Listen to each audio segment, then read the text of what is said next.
The third strongest argument against the rejection of the Apocrypha is it wasn't written by a prophet. Let's look at Esdras. According to the Smith's Bible Dictionary, Esdras, the form of the name Ezra the scribe in 1st and 2nd Esdras. So Esdras is Ezra. Now, let's take a look at the Encyclopedia Britannica and look at Malachi. It says the book of Malachi, also called the prophecy of Malachi, is the last of the 12 Old Testament books that bear the names of the minor prophets, grouped together as the 12 in the Jewish canon. The author is unknown. Malachi is merely a transliteration of a Hebrew word meaning my messenger. Now, let's see if we can ascertain who this messenger is. The Jewish Encyclopedia of 1906 says Malachi in rabbinical literature. Jerome, in the preface to the commentary on Malachi, mentions that in his day the belief was current that Malachi was identical with Ezra. The Targum of Jonathan ben Uziel to the words by the hand of Malachi gives the gloss whose name is called Ezra the scribe. Now let's take a look at the Babylonian Talmud. Megillah 15 and A. 5 says it has been taught. R. Joshua B. Korba said Malachi is Ezra, and the sages that say Malachi was his proper name. R. Nachman said it is reasonable to accept the view that Malachi was the same as Ezra. I believe this qualifies as a prophet. The fourth reason given is Jesus or the New Testament never quoted any books from the Apocrypha. Let's go to 2nd Esdras 1 and 30. I gathered you together as a hen gathereth her chickens under her wings. But now what shall I do unto you? I will cast you out from my face. Verse 33 says, Thus saith the Almighty Lord, your house is desolate. I will cast you out as the wind doth stubble. Now let's look at our ultimate authority, Christ in the New Testament. Matthew 23, 37, 38. O Jerusalem, thou that killest the prophets and stonest them, which are sent unto thee. How often would I have gathered thy children together, even as a hen gathereth her chickens under her wings? And you would not. Behold, your house is left unto you desolate.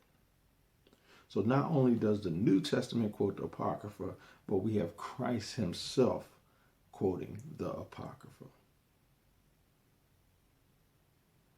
The fifth reason given is the Apocrypha is uninspired because it does not say, Thus saith the Lord. 2nd Esdras 1 and 27, You have not as it were forsaken me, but your own self, saith the Lord.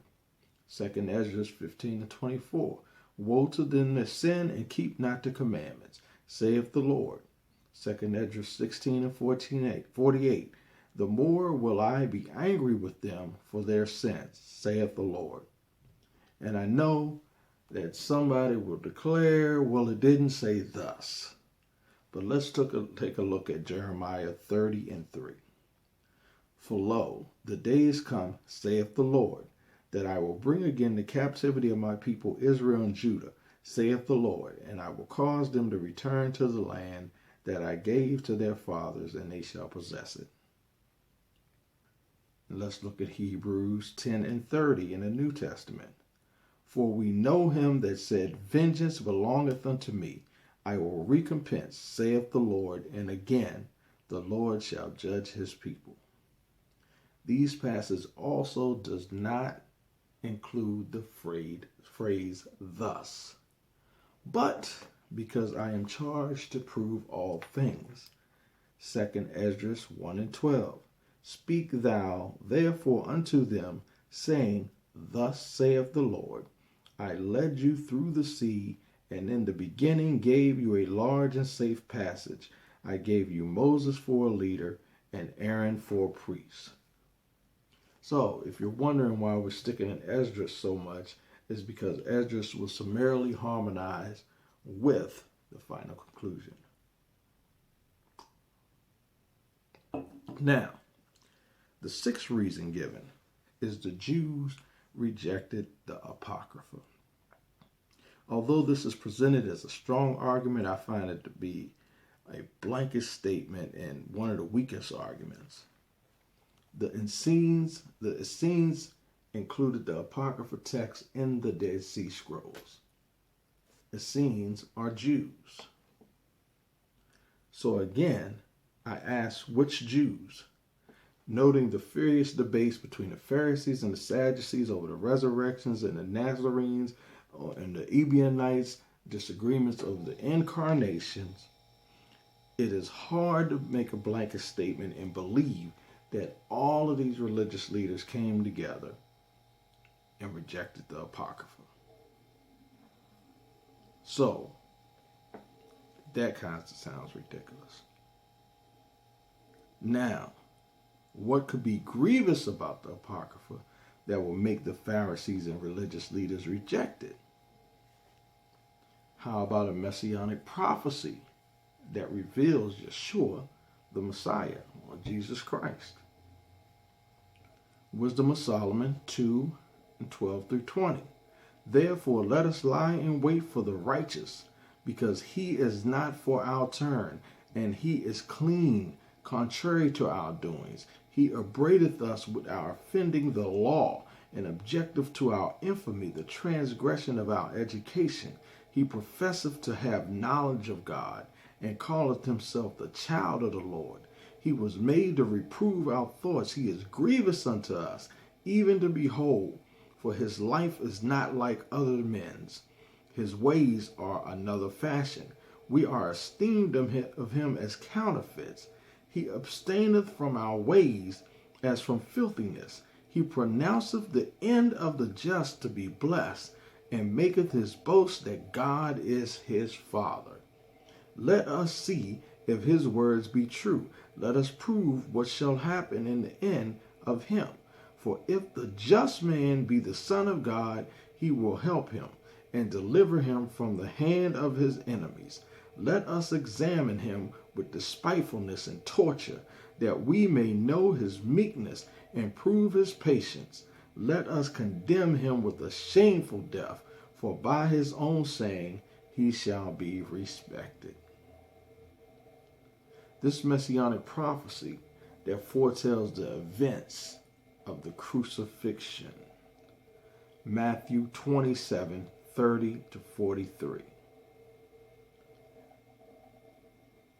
And they that passed by reviled him. 39-43. And they that passed by reviled him, wagging their heads, and saying, Thou that destroyest the temple, and build it in 3 days, save thyself, if thou be the Son of God. Come down from the cross. Likewise also the chief priests mocking him, and the scribes and elders said, He saved others, himself he cannot save. If he be the King of Israel, let him now come down from the cross, and we will believe him. He trusted in God, let him deliver him now, if we have him. For he said, I am the Son of God. Now, according to the Jewish Virtual Library, Ezra the scribe lived about 480 BC to 440 BC, some 400 years or so before Christ's arrival in the flesh. But now we're going to take a look at a very important prophecy from this prophet. 2 Ezra 7:28. For my son Jesus shall be revealed with those that be with him, and they that remain shall rejoice within 400 years. After these years shall my son Christ die, and all men that have life. So here's a messianic prophecy from the Apocrypha, every bit as vivid as Isaiah 53. 400 years after Ezra the prophet, Christ came in the flesh. Therefore, in light of the Bible itself, I find the established arguments against the Apocrypha unsubstantiated and far from accurate. Deuteronomy 4:2 says, "You shall not add unto the word which I command you, neither shall ye diminish aught from it, that you may keep the commandments of the Lord your God, which I command you." Revelations 22:18 and 19 says, "For I testify unto every man that heareth the words of the prophecy of this book. If any man shall add unto these things, God shall add unto him the plagues that are written in this book. And if any man shall take away from the words of this book, from the words of the book of this prophecy, God shall take away his part out of the book of life and out of the holy city and from the things which are written in this book."